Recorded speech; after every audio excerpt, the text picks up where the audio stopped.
A paz do Senhor, seja bem-vindo a mais uma aula aqui do EBD em Foco. Meu nome é Herberson, vou ministrar agora a lição número 9, que traz como título o perigo da indiferença espiritual. Então você que está acompanhando aí as aulas da Escola Bíblica Dominical, acompanhando o canal do EBD em Foco, você sabe que estamos estudando a revista da CPAD do quarto trimestre do ano 2018, que traz como título aí a revista As Parábolas de Jesus. E nessa aula nós vamos estudar a parábola dos dois filhos, que é uma parábola bem conhecida e uma parábola relativamente fácil de interpretar. Essa aula aqui vai ser ministrada no slide em PowerPoint, onde nós vamos abordar todos os tópicos das lições, com imagens de qualidade, com animações, né, uma aula 100% aqui baseada na revista e com um conteúdo bem profundo. Quem acompanha já o EBD em Foco sabe que nós trazemos aí muita novidade no nosso comentário aqui além da revista. Não ficamos presos somente no que está na revista, mas nós vamos além. E quando se trata de uma parábola, né, eu costumo aqui usar uma metodologia de interpretação da parábola que leva em consideração o contexto histórico, social, o contexto literário, né, que leva em consideração aí tudo que é necessário, que a hermenêutica exige, né, para que nós possamos fazer uma interpretação correta e uma aplicação correta do conteúdo. Então eu trago também aplicações aqui bem profundas que nós podemos usar aí na nossa vida e para quem é professor na sala de aula. Então tem muita coisa boa aqui para você usar na sua sala de aula. Então a gente vai olhar para essa parábola aqui, né, dessa forma, a gente vai ver o contexto. Apesar de que, se você leu a lição com cuidado e você foi para a Bíblia também e você leu o contexto, você vai observar que o escritor da revista não fala muito do contexto. Ele foca mais na parábola em si. E esse é o propósito desse nosso comentário aqui, né? Ou seja, de ir um pouco além, né? Ou seja, eu quero mostrar para você o significado da parábola, mas baseado no contexto e sem fugir dos tópicos da lição.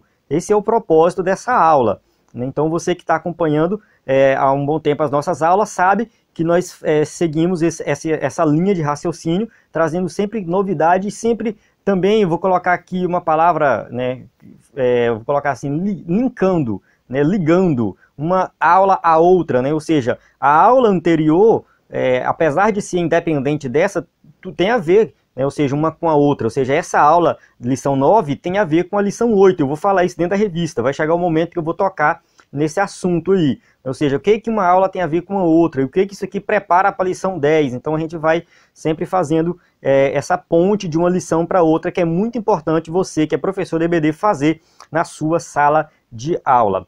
Então essa aula aqui, esse slide você pode entrar, baixar no site do EBD em Foco, usar na sua igreja, você pode, né, baixar também o PDF, você tem cursos dentro do EBD em Foco, ou seja, o EBD em Foco fornece, né, um conteúdo completo para você que é professor da EBD, que você que é pastor, que é superintendente, que não tem tempo de preparar seu slide, de pegar um material mais profundo, e lá tem tudo pronto, material de confiança, um material bom, de qualidade para você usar, se preparar e usar na sua igreja.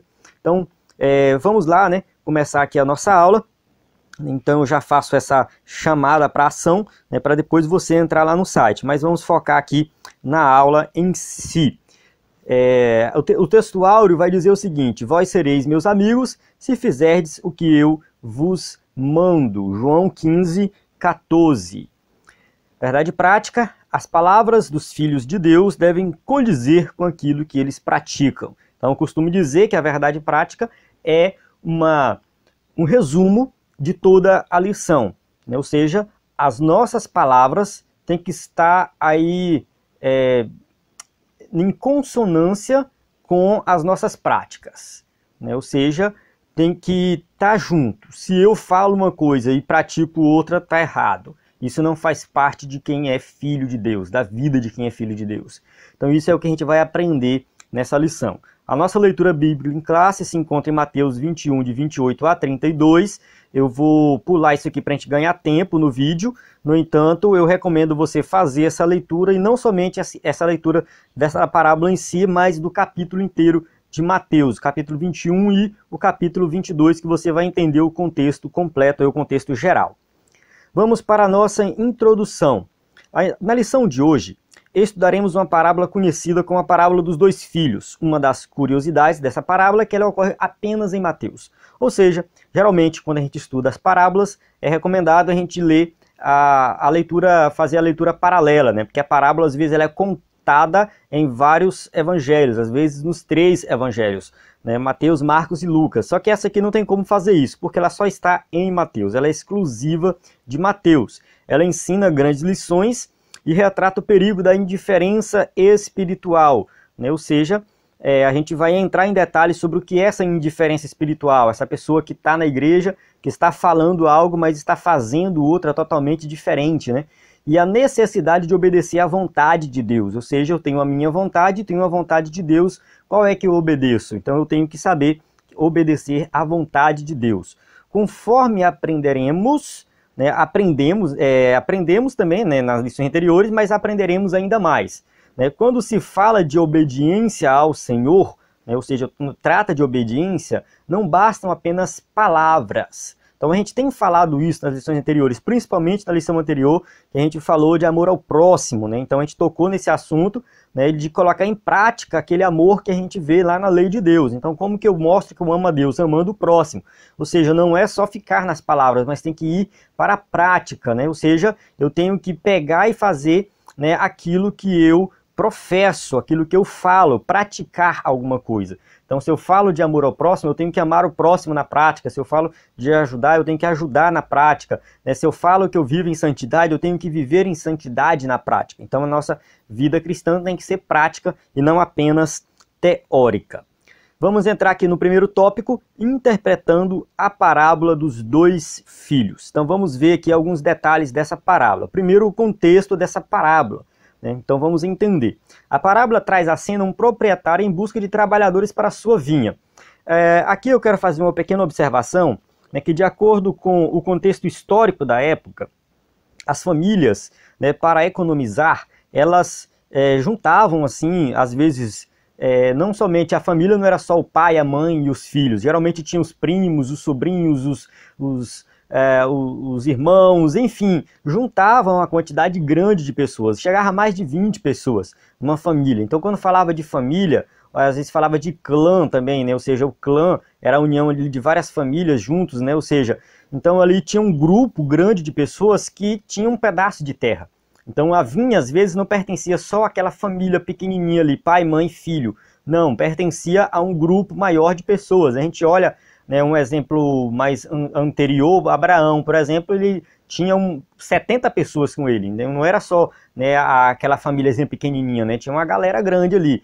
Então é bem provável que aqui era uma vinha que pertencia a essa família inteira e eles revezavam, trocavam o dia de cuidar, né? Então ali esse é o contexto. E vai mostrar aqui que o pai chama os filhos, né, os seus próprios filhos, ou seja, talvez pelo contexto também da época, né, contexto histórico da época, os filhos tinham ali o seu dia de cuidar, então é meio que uma obrigação deles também, né? O pai não está pedindo simplesmente um favor, é algo que eles já tinham que fazer, né? Então, ou seja, não é questão de que eles faziam por bondade, porque eram bonzinhos, não, já fazia parte da obrigação deles, né? Não somente deles, mas de outras pessoas da família também, que cuidavam da vinha. Então, essa pequena porção bíblica, que cabe em poucos versículos, deve ser estudada, né, para extrair os ensinamentos profundos, ou seja, temos ensinamentos profundos para aprender aqui nessa passagem dessa parábola. O primeiro filho vai dizer que não vai fazer, não vou, né? Ou seja, ele não vai obedecer à ordem do pai. Então é isso que acontece. Só que no final das contas ele se arrepende e faz. Então ele fala assim, não, eu não vou, eu não quero, né? E aí depois ele se arrepende e fala, não, eu vou fazer. Já o segundo filho fala que vai obedecer, porque o pai vai com um e fala, tu vai? Ele fala, não, eu não vou. Aí o pai vai com o outro, né? Meu filho, tu vai? Não, pai, eu vou, pode deixar que eu vou tranquilamente. Só que ele não faz. Se ele foi pescar, se ele foi fazer outra coisa, eu não sei o que ele foi fazer, mas a Bíblia não vai dar detalhes disso aí, que isso aí não é importante. O que é importante aqui é que ele não foi. Ou seja, ele falou que ia fazer e não fez. E o primeiro falou que não vai fazer, né, e fez. Então grava bem isso aí na mente. O primeiro não vai e o segundo falou que vai. O primeiro arrependeu e fez, o segundo falou que ia fazer, não fez. Então isso aqui é a parábola, né? Resumindo, é a parábola em si. O filho que diz que será obediente à vontade do pai, nessa parábola, representa Israel, que não fez a vontade de Deus. Aqui eu quero fazer uma pequena observação, né? Porque se a gente olhar o contexto da parábola mesmo, Jesus ele está no templo. Então, se você pegar o capítulo 21 de Mateus e começar a ler, você vai ver que Jesus está no templo. O público-alvo de Jesus ali são os anciãos, os principais sacerdotes, ali, as pessoas que trabalhavam no templo, as pessoas que estavam exercendo alguma função no templo. Então, esse era o público-alvo de Jesus, né? E ali, Jesus está ensinando para eles, Jesus conta 3 parábolas que está falando deles, que eles se identificam com essas parábolas, que está condenando eles. Mas não está falando, se a gente for observar, né, Jesus não está falando com a nação de Israel como um todo. Está falando especificamente para esse povo que puxava à frente da religião judaica, que eram os sacerdotes, os levitas, os anciãos, os escribas, né, dentre eles tinha fariseus e saduceus. Ou seja, Jesus não está falando da nação de Israel como um todo. Então, segundo o livro do Snodgrass, Caio Snodgrass, eu acho que pronuncia assim, Snodgrass, enfim, é aquele Compreendendo Todas as Parábolas de Jesus. Eu dei uma lida naquele livro e ele não concorda com essa ideia de que Jesus está criticando a nação de Israel como um todo que não obedeceu, apesar disso ser uma verdade, mas nessa parábola aqui, Jesus não está falando para a nação de Israel como um todo, está falando para esses líderes religiosos. Então esse filho que diz que vai ser obediente representa esses líderes religiosos. Então a gente não pode colocar aí todos os israelitas como representando esse filho. Até mesmo porque no outro filho, o segundo filho, né, o filho que diz que não vai obedecer, aquele que nega de início, mas depois obedece, né, depois ele vai lá e faz, ele representa publicanos e pecadores. E quando fala que publicanos e meretrizes, ou seja, prostitutas, está falando de pessoas de Israel mesmo, não está falando dos gentios. Ou seja, aquele povo de Israel que eram excluídos, considerados pecadores e que não mereciam, né? Ou seja, na verdade ninguém merece, mas aos olhos da cúpula religiosa, dos líderes religiosos da época, né, os publicanos, as meretrizes, eles não tinham parte no reino de Deus. No entanto, eles, né, que de início talvez negaram, não quiseram, mas eles é que se arrependeram, eles é que creram, né? Então, Jesus coloca aqui, né, no caso, esse filho que fala que não vai obedecer, né, de início não obedece, mas depois se arrepende e vai para a vinha, representando esse tipo de pessoa, que eram israelitas, que eram pessoas de Israel, mas que viviam, né, largados por aí, não queriam saber daquela religião falsa da época, né? Na prática eles não queriam saber da religião falsa. Eles preferiam viver no pecado do que viver nessa falsa religião que tinha naquela época. E quando eles conhecem Jesus, eles se arrependem. E a gente vai um pouquinho mais profundo aqui, que quando a gente lê o capítulo 21 de Mateus, a gente vê que Jesus está falando de João Batista. Quando eles questionam, né, os líderes religiosos questionam a autoridade de Jesus para ensinar, com que autoridade tu faz essas coisas, tu ensina essas coisas, Jesus pergunta assim, o batismo de João, né, veio de onde? Aí eles ficaram na dúvida, né, se falava que era dos homens, se era de Deus, e eles não souberam responder. Então o que Jesus está também mostrando aqui é que esses publicanos e pecadores começaram a se arrepender lá no batismo de João. Ou seja, lá de João, quando João começou a pregar sobre arrependimento, né, os publicanos e as meretrizes, os pecadores, eles se arrependeram, né, com João, a pregação de João Batista. E eles ainda continuam praticando a verdade e se arrependendo com os ensinamentos de Jesus.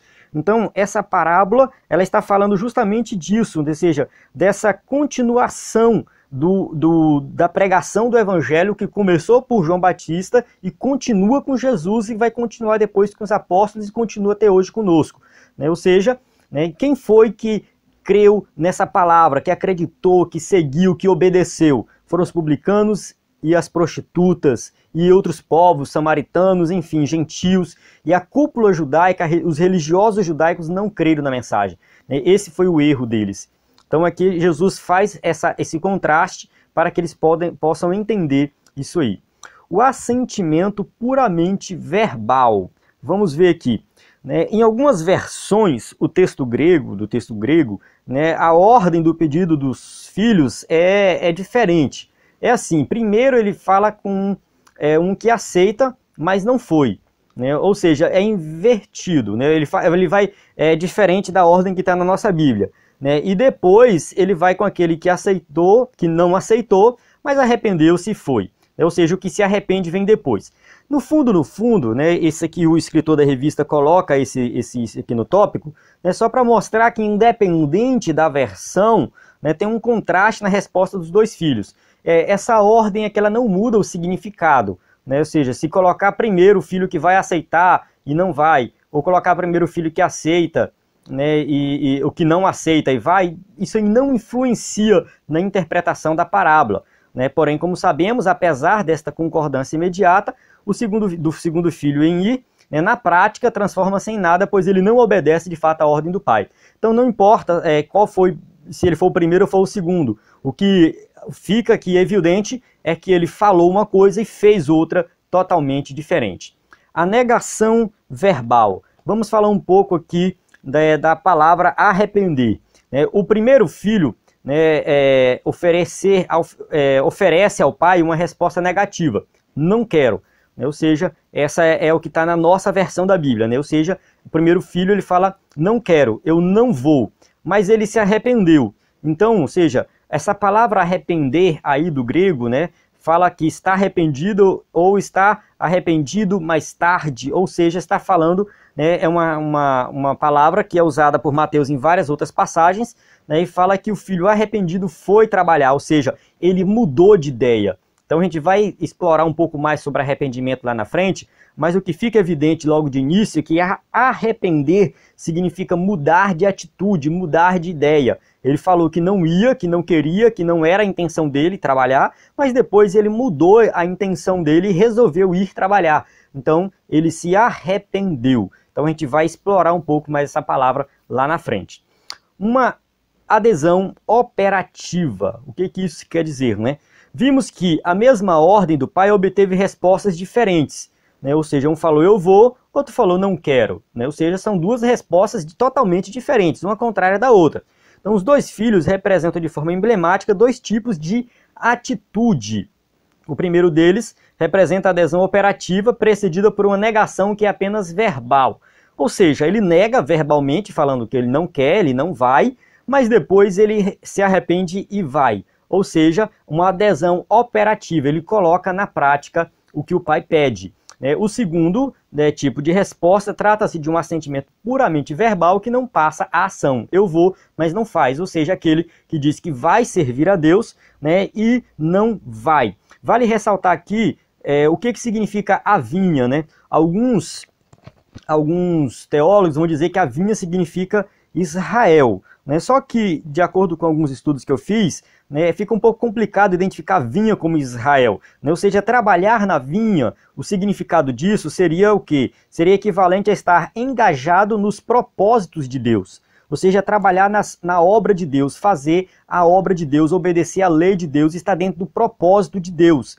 Então é isso que a gente tem que entender aqui, que quando alguém fala assim, eu não quero, eu não vou, eu não quero, e depois se arrepende e vai, né, significa que essa pessoa agora, ela vive uma vida cristã prática verdadeira, né? Apesar de início ela não querer, mas depois ela se arrependeu, mudou de ideia. Agora o outro que fala assim, eu vou e não vai, né, é aquele que vive um cristianismo falso, né, um cristianismo onde ele só está ali no assentimento puramente verbal, né, ou seja, ele simplesmente foi lá na frente, aceitou Jesus, falou que era crente, mas na prática ele não vive um cristianismo verdadeiro. Então ele só fala que vai fazer, mas não faz na prática. Então é isso que a gente observa dentro das nossas igrejas, né, hoje, né, ou seja, não é algo somente daquela época, mas nos dias de hoje também, né, vamos fazer muitas aplicações também aqui nesse sentido. Por isso, logo após contar essa parábola, Jesus pergunta aos líderes judeus, né, qual dos dois fez a vontade do Pai? Né? Ele pergunta, o que é que vocês acham? Qual dos dois fez a vontade do Pai? É o primeiro, né? Eles responderam de forma correta, ou seja, aquele que negou, mas depois resolveu ir. Esse sim fez a vontade do Pai. Porque fazer a vontade do Pai não é só falar palavras bonitas, mas fazer a vontade do Pai é colocar em prática, né, o que é ensinado, é trabalhar. É isso que tem que fazer, é trabalhar.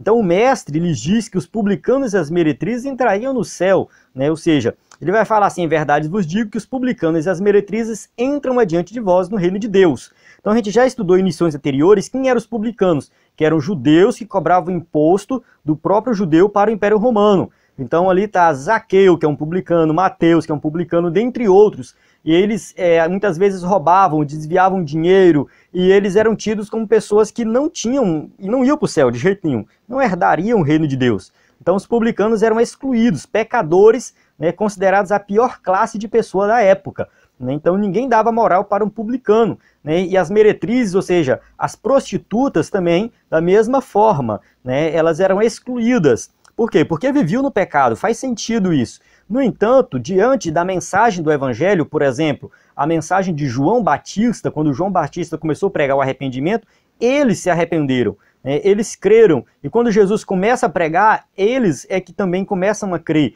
e começam a abandonar a prática do pecado e viver uma vida diferenciada. Né? E aqui surge a seguinte pergunta: será que Jesus está falando do reino presente ou do reino futuro? Né? Se Jesus estiver falando simplesmente do reino futuro, será que ainda tinha esperança para esses líderes religiosos judaicos? Será que ainda tinha salvação para eles? Né? Então fica essa pergunta. A maioria dos teólogos vão dizer que Jesus está falando do reino presente. Né? Eles entram adiante de vós no reino de Deus agora, presente, ou seja, porque agora eles estão se arrependendo. Mas isso não significa que fechou a porta para, né, esses líderes religiosos, né, para os sacerdotes, né, para os fariseus. Não, a porta não está fechada para eles. Eles poderiam se arrepender ainda, eles poderiam crer no Evangelho, ainda tinha chance para eles. Né? Acontece que os publicanos e as prostitutas e outros pecadores, os gentios, samaritanos, esses estavam com o coração muito mais aberto para a mensagem do Evangelho, estavam crendo e estavam entrando na frente deles no reino de Deus. Né? Então, ou seja, estão precedendo, estão adiante, né? Estão crendo na mensagem, estão tendo a vida transformada. Muitos publicanos, meretrizes e pecadores de toda espécie passaram boa parte de suas vidas negando verbalmente fazer a vontade de Deus. Ou seja, viveram no pecado, realmente viveram no pecado. Mas quando tiveram a oportunidade de arrepender-se, acabaram obedecendo de fato. O exemplo de Zaqueu: Senhor, eis que eu dou aos pobres metade dos meus bens, e se de alguma coisa tenho defraudado alguém, o restituo quadruplicado. Lucas 19:8. Era o que a lei mandava, né? Se você roubasse alguém, você tinha que devolver 4 vezes mais, e era o que Zaqueu estava disposto a fazer. Né? Durante o seu trabalho como cobrador de imposto, se ele roubou alguma coisa, ele ia devolver 4 vezes mais. Então aqui tem exemplo de um publicano que se converte na primeira oportunidade que tem de se encontrar com Jesus. Então é um exemplo dessa conversão verdadeira. Mais que um assentimento verbal, mais do que votos e promessas, as Escrituras Sagradas nos exortam a aderirmos na prática à vontade do Pai e sermos obedientes a Ele. Só assim seremos praticantes do reino de Deus. Ou seja, agora aqui a gente tem que não somente, né, ou seja, diante de tudo isso que a gente viu aqui, né, a Escritura vai dizer que os filhos de Deus, os participantes do reino, não tem que somente fazer um assentimento verbal, falar da boca para fora que vai fazer, que vai obedecer, que vai ser diferente. Não, mas tem que colocar isso em prática, tem que viver uma vida cristã, né, na prática. Quando as palavras não se coadunam com a prática. Vamos entrar em detalhes aqui. Palavras estéreis, vamos nos aprofundar mais sobre isso.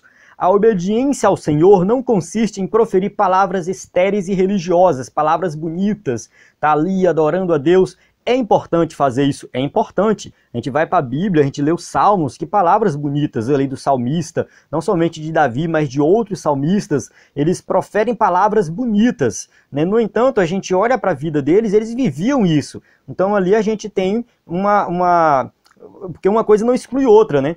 Tem gente que fala assim, porque eu tenho que viver um cristianismo prático, né? Então eu não vou falar palavras bonitas diante de Deus? Não, nada, uma coisa não exclui outra, né? Adorar Deus com as nossas palavras, com as mãos para cima, louvar o Senhor, cantar hinos, isso faz parte da adoração, né? Ou seja, são as duas coisas que tem que acontecer. Mas nós não podemos esquecer de praticar, né, a verdade revelada na palavra de Deus. Então uma coisa não exclui outra. O que acontece é que nós temos que fazer os dois, né? Temos que confessar com nossa boca e agir, né, na prática. Nem todo que me diz Senhor, Senhor entrará no reino dos céus, mas aquele que faz a vontade de meu Pai que está nos céus. Mateus 7, 21. Ou seja, eu tenho que crer, mas eu também tenho que obedecer e eu tenho que andar de acordo com a palavra. Tem muita gente, né, que está achando que basta falar, né, que faz isso, que faz aquilo, que vai na igreja e adora a Deus e acha que está salvo. Nem todo mundo vai chegar lá, né, e vai entrar no reino dos céus. Por quê? Porque a vida prática é totalmente diferente do que ele fala. Os representantes da antiga longa tradição judaica não tiveram dificuldades alguma para responder à indagação de Jesus. Então, quando Jesus pergunta qual dos dois fez a vontade do Pai, e eles respondem ali o primeiro, né, ou seja, eles respondem certo, eles pronunciaram juízo de condenação contra si próprios. Por quê? Porque aqui eles condenam a si mesmos, né? Diante de tudo isso que acontece nessa parábola, eles ainda não tinham entendido a parábola. E aí quando Jesus fala no final que eles vão compreender. Ou seja, essa parábola é uma parábola jurídica, onde o público-alvo de Jesus está sendo julgado e eles sentenciam a si mesmos, ou seja, eles condenam a si próprios. Primeiro, por quê? Qual foi a falha desses líderes judaicos? Primeira falha, eles enfatizaram mais a tradição dos anciãos em detrimento da misericórdia e do amor. Ou seja, eles tinham todo aquele ritual, tem que lavar as mãos antes de comer, tem que fazer isso, tem que fazer aquilo. Tinha todo um ritual, procuravam guardar a lei além da lei. Ou seja, ia para a tradição dos anciãos, iam além da lei, mas esqueciam do amor, da misericórdia, de ajudar o próximo, como a gente viu na lição anterior.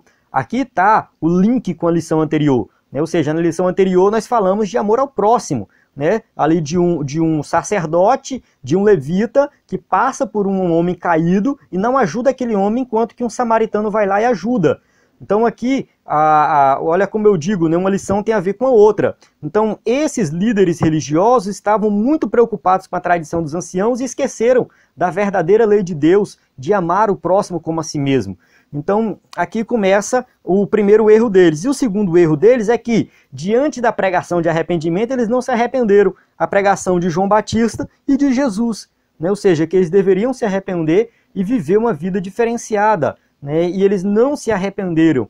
Então aqui eles se encaixam dentro desse filho que fala que vai fazer, mas não faz. Ou seja, tem palavra bonita, ora nas ruas, proferem aquelas orações lindas, mas na prática, eles não fazem nada. Eles não demonstram amor pelo próximo, consequentemente, não demonstram o amor para com Deus. Eles estão no grupo dos religiosos que nada fazem além de pronunciar palavras bonitas, porém descompromissadas, né? Então isso a gente vê também nos dias de hoje e a gente tem que tomar um pouco de cuidado para nós não nos encaixarmos nessa situação. Às vezes a gente quer criticar esses líderes religiosos da época de Jesus, mas a gente está se comportando como eles. Então a gente tem que fazer uma reflexão na nossa vida e ver se nós também não estamos da mesma forma, somente pronunciando palavras bonitas, né, falando da boca para fora, mas o nosso coração não está convertido de verdade e a gente não está praticando o cristianismo verdadeiro.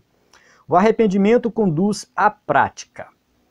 Muitas pessoas dizem-se arrependidas. Como eu falei anteriormente, a gente ia explorar um pouco mais sobre a questão do arrependimento. Então muitos vão lá e falam que estão arrependidos. Mas nós precisamos compreender o verdadeiro sentido da expressão arrepender-se. O que isso significa?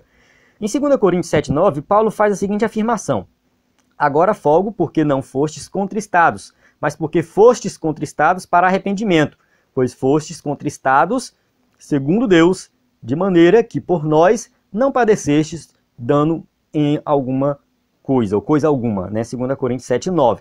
Então aqui a gente tem contristados, que significa mera tristeza, ou seja, quando a pessoa simplesmente fica triste, remorso, somente isso.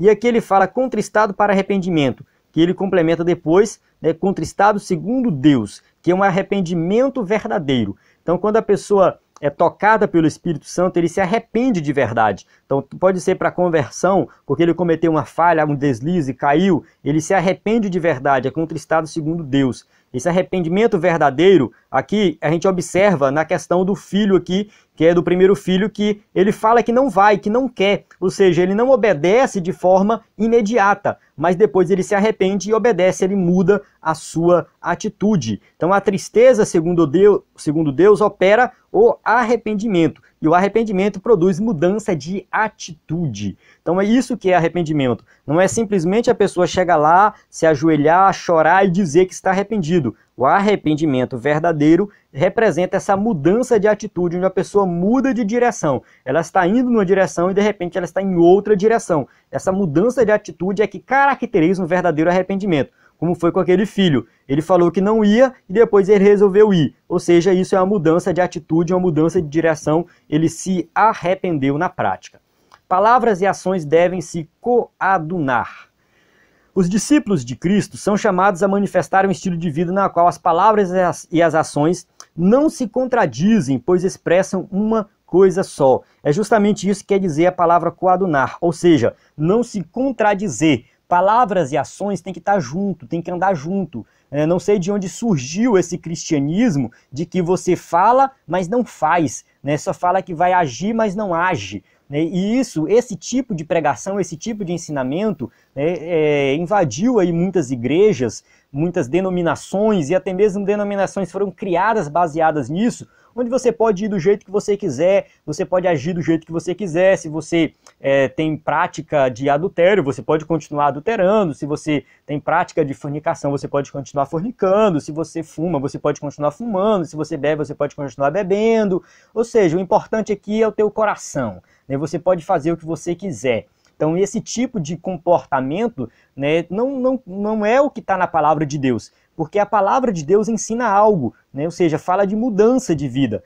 Paulo fala ali, se eu não me engano, na igreja de Éfeso, aos Efésios, que ele coloca ali, aquele que mentia não mente mais, aquele que roubava não roube mais, ou seja, tem que ter mudança de atitude, comportamento, não é somente palavras bonitas. No Sermão do Monte, Jesus ensina aos seus discípulos que o falar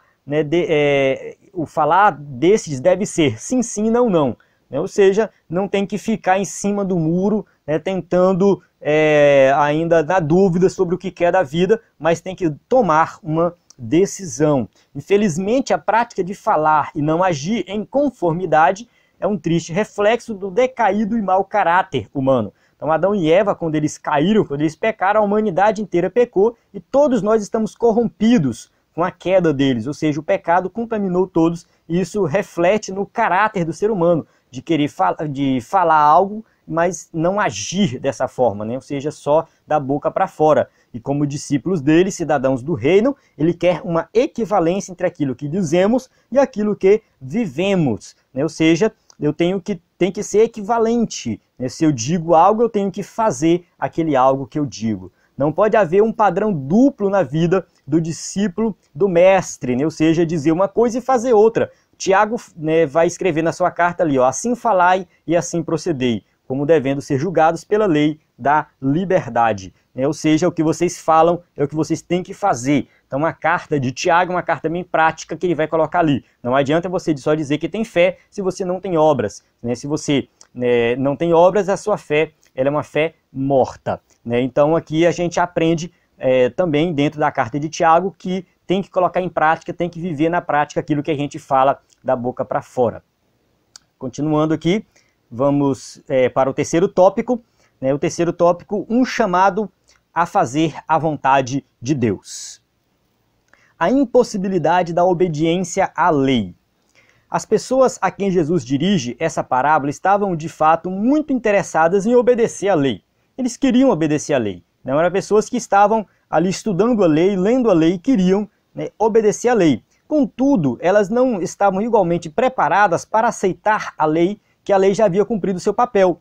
E um novo concerto estava sendo instituído. Ou seja, além de interpretar a lei da forma errada, eles não entendiam que Jesus estava cumprindo a lei por eles. Eles não entendiam que o antigo concerto estava sendo invalidado e o novo concerto estava sendo instituído. Então eles não leram, eles leram as Escrituras, o Antigo Testamento, mas não interpretaram da forma correta. Por esse motivo, aqui Jesus entra em confronto com eles várias vezes. E talvez as pessoas desconhecessem que não pode praticar apenas uma parte da vontade de Deus. Então, Tiago vai dizer ali no versículo 10 do capítulo 2, porque qualquer um que guardar toda a lei e tropeçar em um só ponto, tornou-se culpado de todos. Então, se a gente olhar para a vida daqueles religiosos, eles guardavam a parte da lei, mas a outra parte não. Então, eles não amavam, por exemplo, o próximo, eles falhavam em vários pontos da lei, né, mas achavam que o fato de guardar outros pontos da lei já fazia deles, né, justificados diante de Deus. E isso não acontecia. Primeiro, que a justificação não acontece pela lei. Segundo, que ninguém consegue guardar a lei por completo, né? Assim, a obediência a uma parte da lei, né, acrescida a rejeição de Cristo, ou seja, obedeciam uma parte da lei e rejeitavam Cristo, resultava em quê? Legalismo. Ou seja, eles só sabiam acusar os outros, né, e querer viver, querer se justificar pela lei. Quando recusavam a fé em Cristo, eles já se tornavam legalistas automaticamente, porque eles queriam ser salvos pelas obras somente seguindo a lei, mas eles não conseguiam seguir a lei e viviam somente apontando o erro dos outros. A fé desobediente, né? Vamos entender o que é isso aqui. Certamente que entre os que ouviam uma parábola, encontravam-se também muitos publicanos, meretrizes, pecadores, que não se arrependeram de seus pecados de forma legítima e autêntica. Ou seja, né, nem todos os publicanos, meretrizes e pecadores, samaritanos, gentios, enfim, nem todos eles creram, nem todos eles acreditaram na mensagem de Jesus, nem todos eles obedeceram os mandamentos de Jesus. Teve muitos até, né, que quiseram seguir Jesus, que estavam dispostos a receber algo de Jesus, que estavam próximos de Jesus, mas mesmo assim, né, eles não estavam interessados em obedecer à vontade de Deus.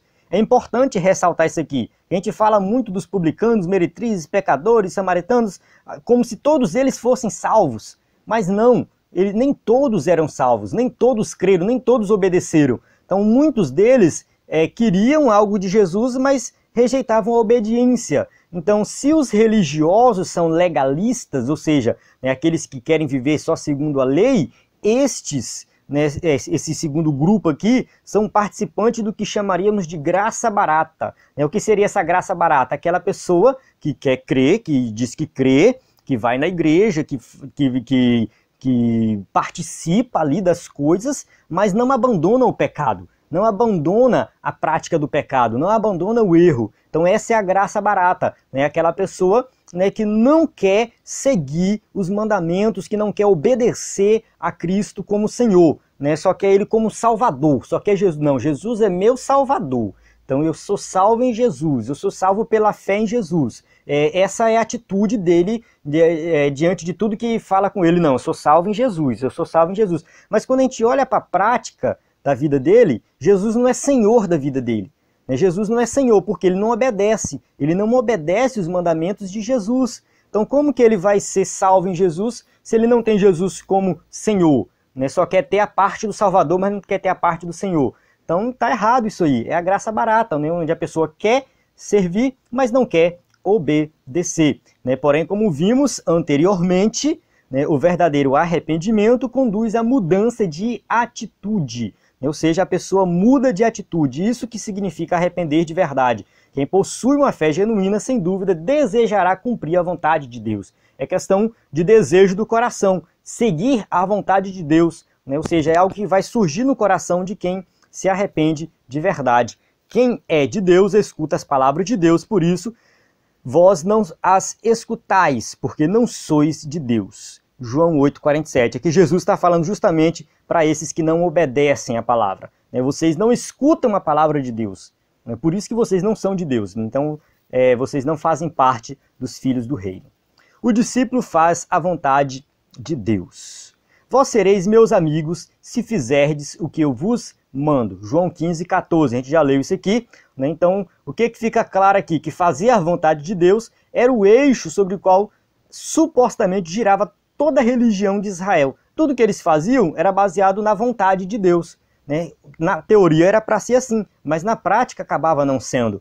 E a lei era a expressão clara, e escrita dessa verdade. Então, como que eles encontravam a vontade de Deus? Na lei. É assim que eles encontravam a vontade de Deus. Mas tinha que obedecer à lei. Contudo, agora chegamos a uma revelação plena e perfeita da vontade de Deus através de Jesus Cristo.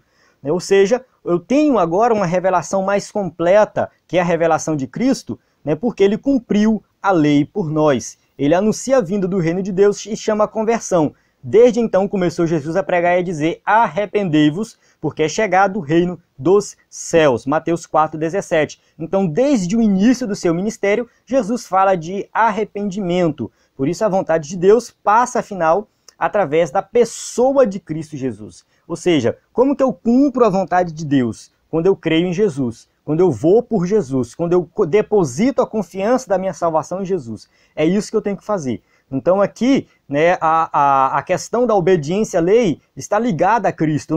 Se eu quiser obedecer, os mandamentos sem crer em Cristo, eu vou me tornar um legalista. Então eu não posso querer ser uma pessoa moralmente correta. Vou ser uma pessoa moralmente correta. Simplesmente isso. E tem muita gente querendo ser salva pela moral e não quer passar por Cristo. A fé em Cristo, é o que vai nos capacitar a obedecer à lei. O Pai quer que os homens recebam aquele que ele enviou, pois quem recebê-lo, receberá o próprio Pai. Então, ou seja, se eu quero estar na presença de Deus, eu tenho que receber Jesus Cristo. Ele é o caminho até Deus. Não é possível obedecer à lei sem receber Cristo, pois ele é o cumprimento da lei, porque o fim da lei é Cristo para a justificação de todo o que crê. Romanos 10,4. Não é que a lei acabou, o fim da lei é Cristo, é que o propósito da lei é Cristo. Ou seja, a lei aponta para Cristo. E se eu quiser seguir a lei, eu tenho que crer em Cristo, porque ele obedeceu a lei por mim, e para que eu possa conseguir ali permanecer e obedecer os seus mandamentos, eu tenho que confiar nele, porque ele é que vai nos capacitar a obedecer os mandamentos. Tem gente que quer obedecer os mandamentos simplesmente por esforço próprio. Isso não faz sentido. Eu querer obedecer os mandamentos, querer ser fiel a Deus por esforço próprio. Eu tenho que confiar em Cristo, ele que vai me capacitar. Também não se trata apenas de desejar a Cristo, mas não querer obedecer os seus ensinos. Tem muita gente que admira Jesus, que quer Jesus, que até vai na igreja, mas não quer obedecer. Então isso acaba sendo algo somente na teoria e na prática não, pois os que realmente desejam a ele, querem ser seus amigos, obedecem ao que ele manda. Então Jesus está falou, seja que aquele que obedece a ele, que obedece os seus mandamentos, esses sim são seus amigos. Então, ou seja, não é por obrigação, não é porque eu sou obrigado a obedecer, mas é de coração, é algo que acontece naturalmente. Quem se entrega de verdade a Cristo, quem crê de verdade, quem se arrepende de verdade, obedece de forma natural, porque ama a Cristo. Essa é a lógica do cristianismo. O cristianismo não é uma prisão, o cristianismo não é uma religião de imposição, você tem que fazer isso. Mas é que o desejo do coração de um verdadeiro filho de Deus é de obedecer os mandamentos de Cristo. Essa é a realidade do cristianismo. Ou seja, aqueles que obedecem de coração. Tem muita gente que obedece porque é obrigado. Esses não são os verdadeiros salvos. Os verdadeiros salvos obedecem porque amam a Jesus. Chegamos no final aqui da nossa aula, na nossa conclusão, que diz o seguinte: por intermédio da parábola que estudamos hoje, precisamos compreender o perigo da indiferença espiritual. Alguns pensam que podem confessar que amam a Deus com seus lábios e ao mesmo tempo viverem com o coração distante dele. Pensam poder encontrar a Deus prescindindo de Cristo. Outros, há que supostamente vivem na austeridade da lei, mas não querem receber a Jesus. A obediência deve estar ligada à vontade de Deus. O que a gente observa aqui são dois grupos de pessoas que não são salvas. O primeiro grupo é aquele que fala, que serve, que pronuncia com seus lábios, que ama a Deus e tudo mais, mas na prática essa pessoa não ama, ou seja, na prática ela não serve a Deus, então a sua vida prática é totalmente contrária da sua vida na teoria, dos seus lábios, das suas palavras, e tem aquele outro grupo que quer ser moralmente correto. São pessoas que não vão à igreja, que às vezes repudia todo tipo de religião, e fala assim: eu sou uma pessoa correta, eu sou uma pessoa boa, eu sou uma pessoa que faz as coisas. Ou seja, essa pessoa ela acha que vai ser salva pelo seu comportamento. Ou seja, ela somente fazendo boas obras, agindo da forma correta, é que ela vai ser salva. Essa pessoa acaba sendo o quê? Uma pessoa legalista. Ou seja, é uma pessoa que não crê em Cristo, né, e acha que vai ser salvo pelo seu comportamento apenas, né? Então são dois tipos de pessoas que não são salvas, nenhum dos dois é salvo. O salvo é aquele que crê, que fala, que obedece e coloca em prática isso, né? Ou seja, né, esse é o salvo, que faz os dois ao mesmo tempo, tem a fé e tem as obras. Para sair da indiferença espiritual, o ser humano precisa receber aquele que Deus enviou ao mundo. A pessoa de Cristo separa de forma bastante clara a humanidade perdida, composta até mesmo por religiosos que dizem fazer a vontade de Deus, mas não a fazem daqueles que serão admitidos no reino. O caminho é arrepender-se, demonstrando isso com uma consequente mudança de atitude em direção à obediência de Deus. O que acontece? Muitas vezes a pessoa é religiosa, a pessoa vai na igreja, mas ela precisa de arrependimento. Então a gente não pode achar que o fato de nós frequentarmos a igreja já faz de nós salvos. Nós temos que olhar para o nosso coração, para a nossa vida e ver se nós somos salvos de verdade. Então a salvação, ela não é só, né, porque eu vou ali na igreja. Então tem que ver se o meu comportamento condiz com o que a palavra está ensinando. Então eu posso me arrepender e mesmo frequentando a igreja, eu posso passar a crer em Jesus. Eu posso, né, me tornar um salvo depois de estar na igreja há muito tempo. E isso é normal, né? Isso deve acontecer. Por isso que eu falo que a mensagem de salvação não tem que ser pregada só quando tem visitante na igreja. A mensagem de salvação tem que ser pregada o tempo todo. Porque mesmo entre aqueles que frequentam os cultos, tem os que não são salvos, que só fala da boca para fora, né? E o seu coração ainda não se converteu de verdade. Então, isso é, né, o que tem que acontecer com o Filho de Deus, onde ele fala e faz ao mesmo tempo.